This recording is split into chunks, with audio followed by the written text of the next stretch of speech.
I found this a very demanding walk for reasons that will become apparent later, but the views were consistently stunning, and of course the sense of achievement when a hard walk is completed always seemed to eclipse the aches and pains, so no complaints. It starts in Kinlochleven at the head of Loch Leven in the Highlands and climbs to Loch Eilde Mor, which feeds Blackwater Reservoir and ultimately the hydro power station in the village. Kinlochleven was the first village in the world with every house connected to an electricity supply, following the building of the hydroelectric scheme to power the aluminium smelter. It was known as the Electric Village.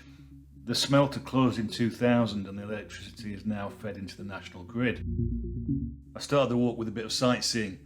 I parked in the grey Mare's Tail car park in the Kinloch Mor half of Kinlochleven and followed the signs to the waterfall.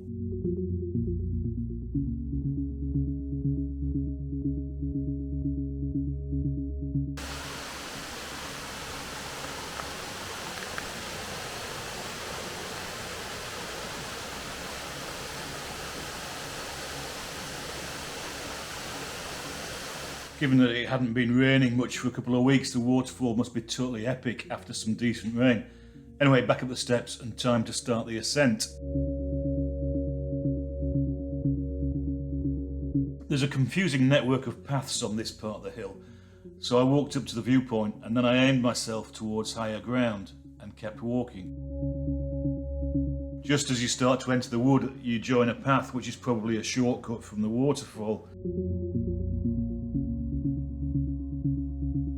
Look out for this helpful message on the gate in the woods. Across the stream bed and then up what is not much better than a sheep track, and after about 100 metres I turned right at what looked like a quad bike track.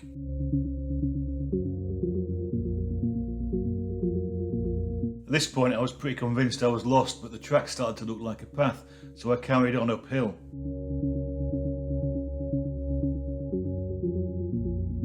It turns out this is the path, but for the most part it was more like a washed out stream bed with multiple choices.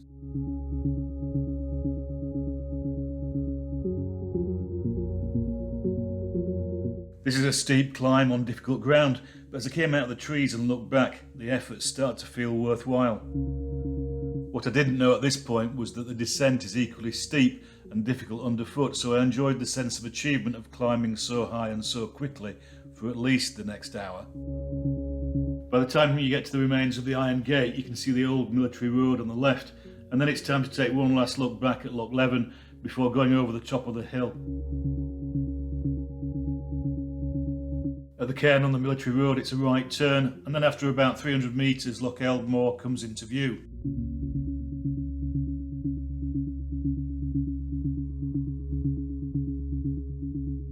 Look out for a small cairn on the right and leave the military road to follow the track towards the dam.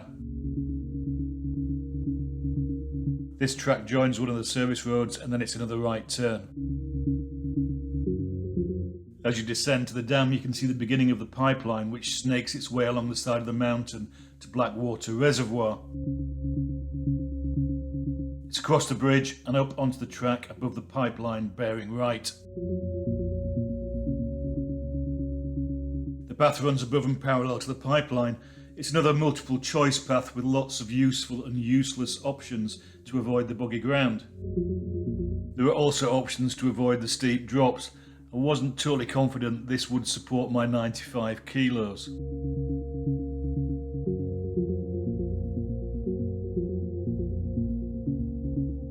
Needless to say, the views are magnificent from up here, and eventually Loch Leven comes back into view.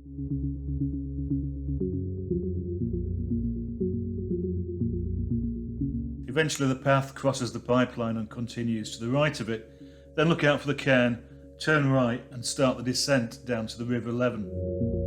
The track down is as bad as the path climbing up, if not worse, and it's another stream bed. So here's my thinking on boots. You need to be wearing good waterproof walking boots for this walk, I reckon.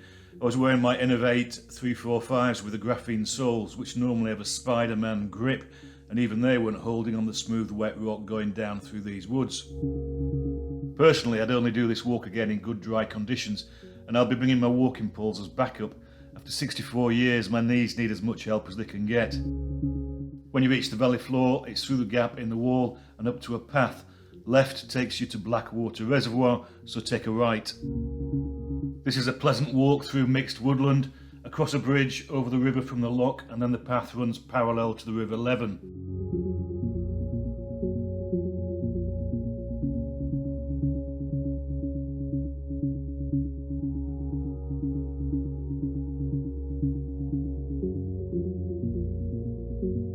Then it's a case of just following the path, past the power substation and the street lamp in the woods to exit at the housing estate to the east of the car park. It took me just under 4 hours to walk the full circuit, and despite the punishing climb and descent, it was a superb walk with amazing views and the pleasure of being up in the Highland heavens. It's all good.